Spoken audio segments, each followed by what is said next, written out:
The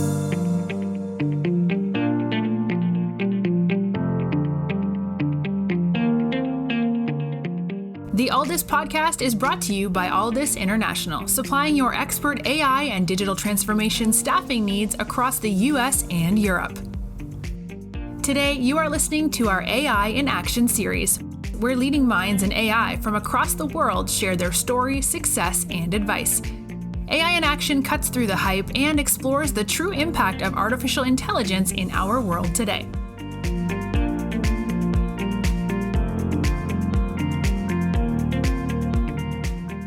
You're listening to the Alldus podcast. I am your host, Mark Kelly. I'm very, very happy to have on the show today Alexander Thamm.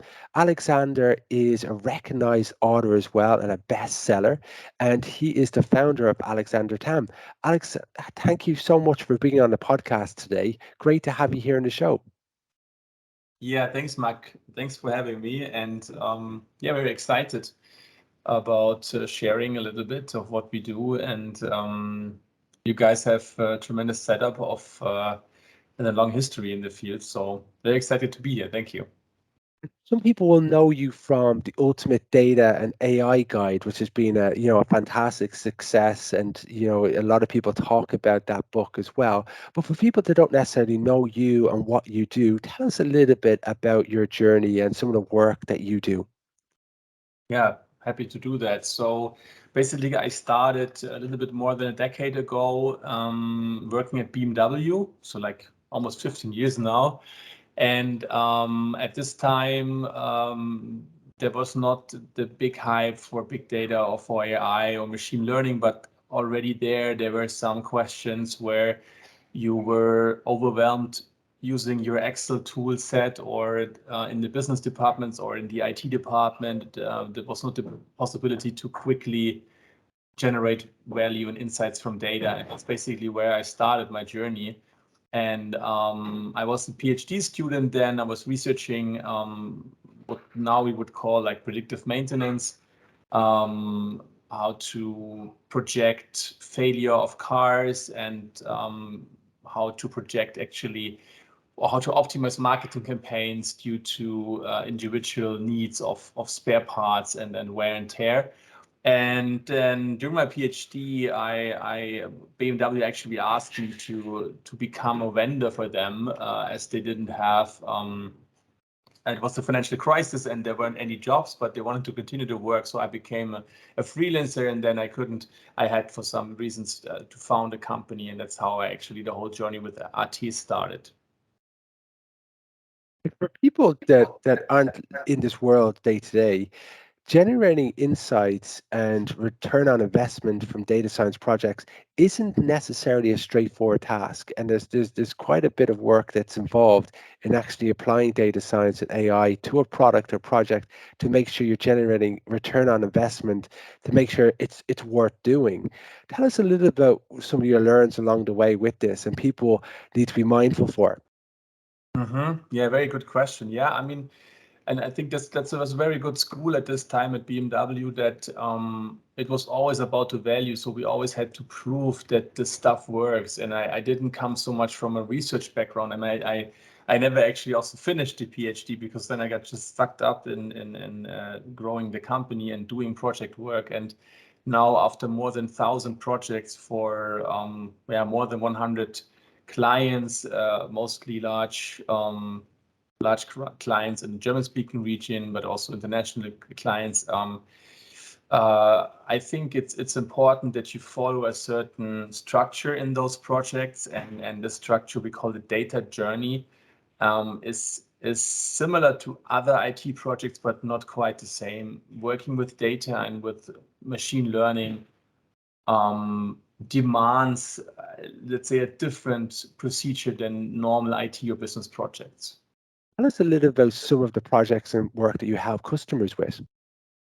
Sure. So it's mostly companies from, let's say, 1 billion revenue, but more and more also mid-sized companies, and it's across all industries. So some nice examples, for example, are working with Deutsche Bahn, which is pretty great. At Deutsche Bahn, we are, for example, leveraging reinforcement learning as a very advanced methodology to optimize this dispatching of trains.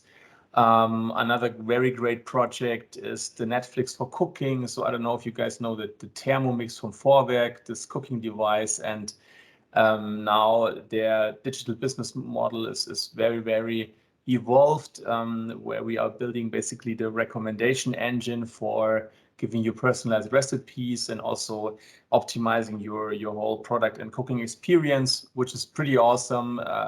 Yeah, especially the last 7 years we were on that journey and still are. And it's very, very nice to see, let's say, a traditional hardware company really venturing into the field of data and AI and software. Munich Re, a great company, where we developed a software for assessing damages of houses after big catastrophes like hurricanes and leveraging air footage, deep learning models and we could bring down the process of claims clarification from 1 year to a payment now in a week. And one of the coolest projects at the moment, I would say, is that we are building together with the German and the European, let's say, government. We are building a European AI model for language. So it's called OpenGPT-X. So it's like the answer to Elon Musk's OpenAI GPT model, or also Wudao from China. And it's pretty amazing because we work on I think the 8th fastest computer in the world, and it's yeah, never been done before, and a really cool project. So, and it's lots more. Yeah. Yeah. What's brilliant about those examples, Alex, is sometimes you've got a technology that's chasing a problem, or a problem chasing the technology, and sometimes it may not warrant using some really deep technology on it, but there's some really slick case studies there where people are generating benefits and return on investments to warrant the work done in that.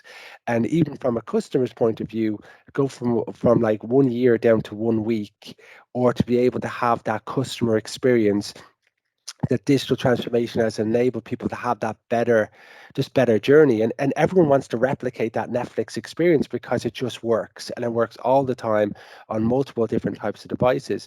So you've got a kind of a 7-step kind of list of people, I suppose, kind of watch out kind of factors where people need to be kind of taken into consideration, that when you're working on an AI product, what they need to be, some of the struggles that they have when implementing AI as a product, so such as understanding, explainability, skepticism. Could you maybe tell us a little bit about some of those 7 steps for people listening in and taking into consideration what they could be mindful for?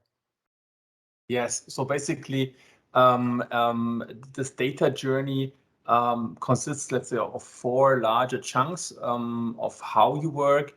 The first one is what we call data strategy. So it makes sense to have a certain setup where you are knowing where you want to go and where you have a strong alignment with your business and your digital strategy, right? So because, I mean, in the beginning when we started, there was no strategy because it was just a little bit playing around and doing proof of concepts and trying things. But now, as the whole topic and field has evolved much more, it makes sense to have, let's say a, yeah, and not a very specific, but like a at least some kind of roadmap where you want to focus on creating your value. And then we have let's say a 3-step process of how you do that on a particular use case. So we start with kind of a lab phase. We call it the data lab, where it's really about the speed, because you will fail a lot in this beginning phase. There's always problems with data. Yeah. There's some sayings, I don't know if you had this already in the podcast, I guess. So like everybody who says they have good data is lying or so, or is God. Yeah. So it's normally a struggle because the data is just as a secondary product of a real world process, right? Normally we don't really we don't really collect data for a certain purpose. Normally we come in with a business problem and we have to check, okay, what data do we have to solve that? And it's really important this beginning. There's another methodology, I just pointing you into this direction, happy to share more, which we call the data compass, whereas we define that it's very important to start with the business problem and the business question in advance, right? So in the past, there was this belief of data mining, where basically the data were first, and then you kind of mine the data and you find some business insights. I can say now that it almost never works, right? So it really depends on specificate or be specific about the problem, the question, the business process, then look in the data that can be relevant, then build the algorithms around that, and then have some kind of HMI visualization. And in the lab phase, you do this as quickly as possible, right? Because you will fail a lot. So it's not about reducing failure, it's about being fast. And then in the next phase, which you call the data factory, it's about building the thing that you know should work and scaling it, right? So it's really about building a sustainable software and building a real software product that follows, let's say, typical specifications of normal software products, let's say. Yeah. And then the last phase, which is not really a phase, we call data ops or ML ops, which is then, okay, when building this product, how can it be run and tested and implemented that it will grow as it matures, bringing more customers in.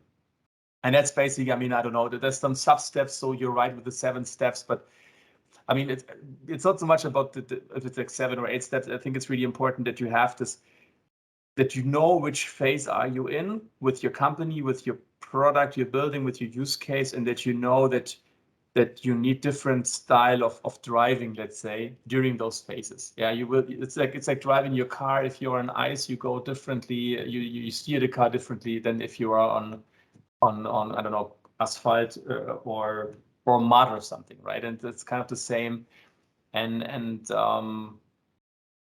yeah, it's and also the goals regarding the certain phase are different. Yeah, so and you have to be aware of that, and also the team setup is really depending on which phase you're in. Yeah, because you're managing expectations all the time, and because the hype cycle can be pretty high, expectations are high, and that's probably the worst place to start, is with high expectations, because you usually want to start small and build and win buy-in and back-in within the company, rather than actually promise everything. Because the data journey, as you mentioned, sometimes that could be a 12 to 18 month journey, if not longer, to getting a fit for purpose, and it's not necessarily the most exciting journey to go on, and quite a bit of commitment has to go into it.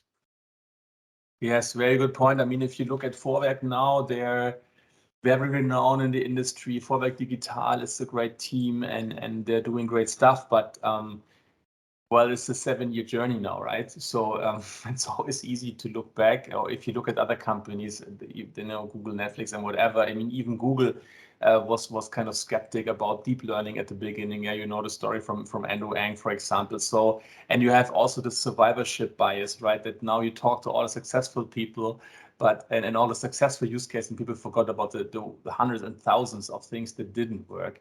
And so and it's always it's like managing expectations. It's like a bipolar thing, you could even say, because in the beginning you have to set high expectations in order to get the commitment and the funding. I mean, it's getting more and more easy as AI is becoming more, or data and AI is becoming more like the internet, right? It's more like, okay, well, everybody has to do it, obviously, yeah. But still, especially working with medium-sized companies, there's still like, okay, what is it really, and what can we do, and who's already proven in our industry that it works and it generates value and bottom line results. And so you have to set high expectations for the whole thing, but then for delivering successes, and you have to lower expectation and then not over promise and under deliver, but the other way around. Yeah, really deliver, and you have to also, and that's something often forgotten. You have to communicate. I mean, when we do data strategy or data and AI transformations, we even have a whole work stream just for culture change and for communicating the results. Which in the beginning everybody said, okay, why do we need that? Because we basically build cool stuff, yeah. But we often saw that commitments are challenged by controlling or by IT, or then if crisis, as we have at the moment, come up, then this innovation budget, it gets tackled, and it's very, very important that you, on a consistent basis, like every 2 weeks, every month, every 2 months, you do internal trade shows, you have an internal, I don't know, website, you have internal trainings where you always talk about the results, and especially large clients, large companies, they don't know what they know, right? So another example, I just remember ADAC, the German automobile club, we do also very nice. We're also very happy to support them for many years now, and I'm also personally doing the training for managers there, and just recently had the head of HR, and she said, hey, cool that we are now doing that, but who's actually doing what? Yeah, and especially with this question, we developed an own software called Case-Based AI, which is basically just a portfolio management tool for your AI use case, and I could immediately open up their ADAC case base and say, hey, here, look, that's what you guys are doing. And she was like, wow, I didn't know that you already had like 50 initiatives and 4 productive live customer facing products. Yeah. And now we got her convinced to do stuff as well. Yeah. But if I wouldn't have, I had like, I don't know, maybe 20 seconds to show her something immediately to get her attention and her belief that it's actually working, right? Yeah, and it's such a good point. If we look at the commercialization and selling of an AI product, it's not necessarily a straightforward thing. And for companies that are embarking on this journey now, how do you manage to stakeholders and key decision makers about what they're going to buy and kind of get their head around it? I mean, what we came up with are let's say client personas, and what we do when we get engaged, or when we are asked to answer an RFP, or we get a word of mouth recommendation, which is mostly how it works, to be honest. Then we kind of think about, okay, what persona is this person, right? Is this someone who is in the digitalization space and is rather interested on I don't know, doing an AI transformation, or pushing the whole company, or is this rather someone from a business department who's really interested in a particular use case, yeah, and building, I don't know, predictive maintenance for wind turbines or whatever that is, yeah, or financial forecasting or whatever, or is this someone from IT who is talking now about governance issues, data governance, or about IT technology decision making, and then really like. And then we tailor the whole journey for this particular person, and we know already like what are the crucial steps. It's like, if you're we always say we are guides. Yeah, we also, I don't know if you look on our website, we have all those mountains and everything. We also love mountaineering, but what we see ourselves as guides, and if you're a really good guide and you have already hiked the mountain many times, you know where people get exhausted, you know where people need a drink or motivation, you know where a good viewpoint is, and you already pre-built this journey, and then you check the hiker you're with, and you say, okay, you know, how's the fitness of this person?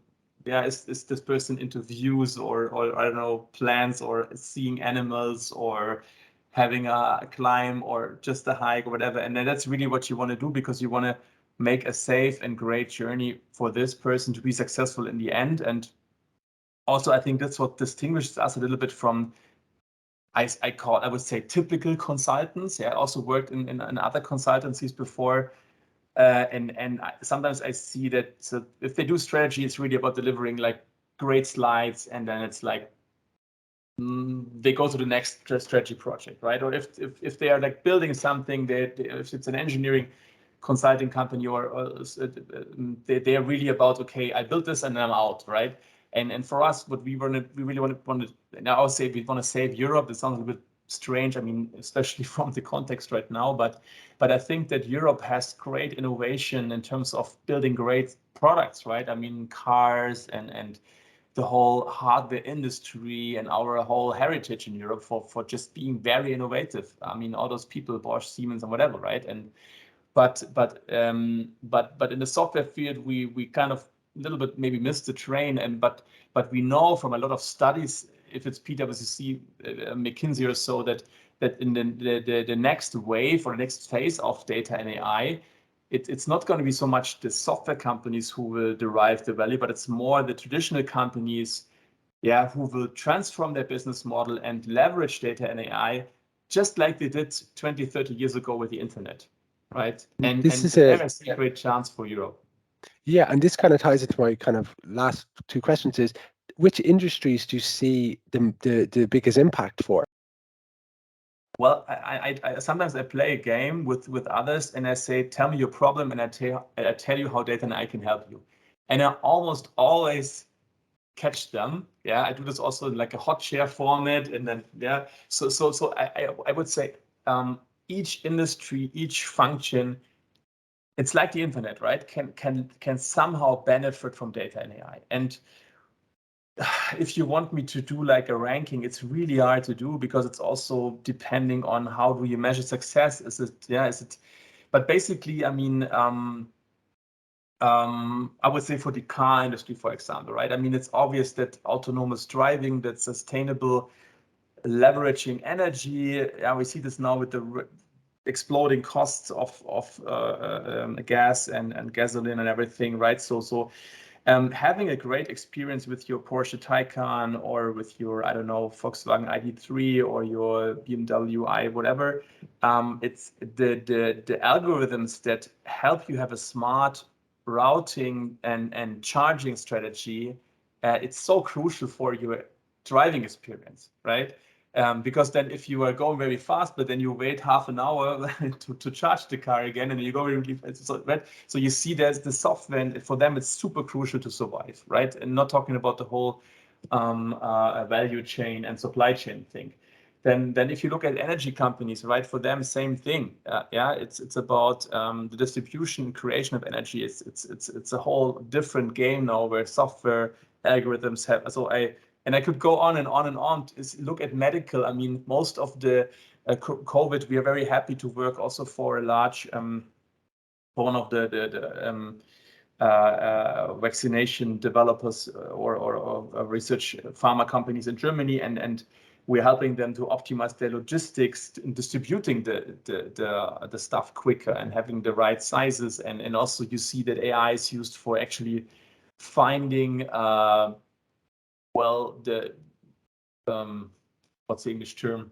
Wirkstoff, finding the crucial part in a medicine that's actually killing the germs and everything. So I think that throughout all industries, there's great potential and already great value being shown leveraging data and AI. And if you look at from my final question, from the ethical perspective, what factors do we need to take into consideration with AI? That's an excellent question, and then we could talk, I think, an hour just about that. So I mean, let's take two parts of that. Yeah, I think one part is the whole explainability of AI. So AI, especially if it's deep learning and neural networks, it's sometimes hard to understand what the AI is actually doing and how decisions are made. But on the other hand, there's a lot of research now to tackle that, and it's more and more possible to really understand what the AI is doing, right? And I think this is very crucial in order to have any ethical interpretation, because you really want to know what's happening. Why are decisions made? Are those decisions biased? Are they fair? And who is responsible if a car crashes driving autonomously? Like, who do you sue, right? Maybe it's not the driver anymore, right? So there's a lot of questions coming for that. And it's nagging questions, and for the developer, it's sometimes, yeah, whatever, I just want to code. But I think this is a great chance for Europe, where we are, and we see that at the moment, where we are really about our values and about, well, putting the human into the center of what we do. And I think this could be also a great competitive advantage globally compared to the US or China. That's one thing. The other thing is that that we are now discussing very deeply about AI in warfare, right? I mean, we, as a Germany, we are a very pacifist country, obviously about, with our past and everything. But right now, as we see the aggression coming from Putin, from Russia, it's really the question like, okay, should we step into this field and use AI also for warfare? And if we don't do it, do we leave the field to companies like Palantir or so? So it's really for us, I think in Europe, we need to really have a well thought standing about those ethical questions. And I'm very happy that also with the German AI Association and the European AI Associations, we are in deep talks about the AI regulation coming up in the next 2 years. But I mean, having the experience also from GDPR and from data protection, there were some mistakes, definitely, but we also see now that, for example, California is taking some of the insights and some of the laws and regulations that we actually developed. So I think if we get this right, and if we make an ethical, sustainable AI made in Europe, I think this can be a great brand and a great chance for us to not be behind. It's a really nice foundation to have, and everything that's built on from that foundation has got solid footing. So I think it's as you said, you could speak weeks about this subject. It's such a big subject and such an important subject as well. And then final question: advice to your younger self before Alexander got into the world of AI. That's a beautiful question. Before I got into the world of AI, my first company was actually an internet cafe. So this was just before the .com bubble burst, and I think the advice would just be, just do it, right?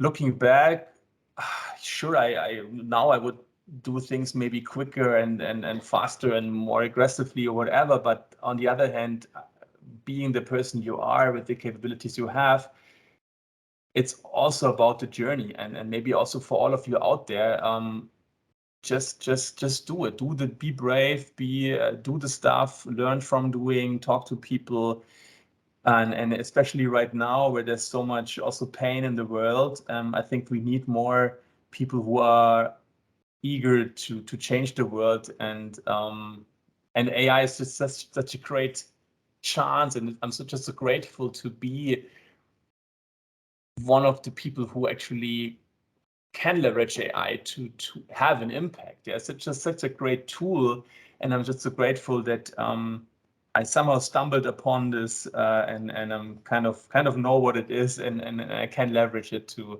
have my little impact on the world. Take action. It's all about taking action and moving forward, and not thinking about it too much, which is great advice. You've been listening to the AI in Action podcast, or Alldus podcast, and I've been speaking to Alexander Thamm. Alexander is a best-selling author in the world of AI and data science, and also CEO and founder of Alexander Thamm. In the podcast discussion, we've been talking about Alexander's experience and work, some of the fantastic projects he's been working with companies such as Munich Re, and some of the benefits to the end users they're now seeing by applied AI. We've talked a little bit about advice on actually starting on an AI project and the implementation and application of it, and how you actually sell that product to market and take into consideration some of the downsides or loopholes that could come from that. And we finished off talking a little bit about ethics in AI and the future and the importance of trustworthy AI. And our final advice was just get going and get started. Alex, thanks again for your time. Thank you very much, Mark. I really enjoyed it. Thank you.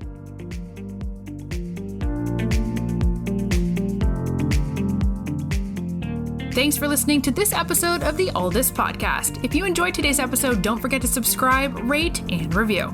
We are available on Apple Podcasts, Spotify, and any Android podcast of choice. You can also head over to our website, www.alldus.com, to listen to more podcasts, view our open roles, and stay up to date with industry news. Thanks for listening, and stay tuned for more great episodes coming very soon.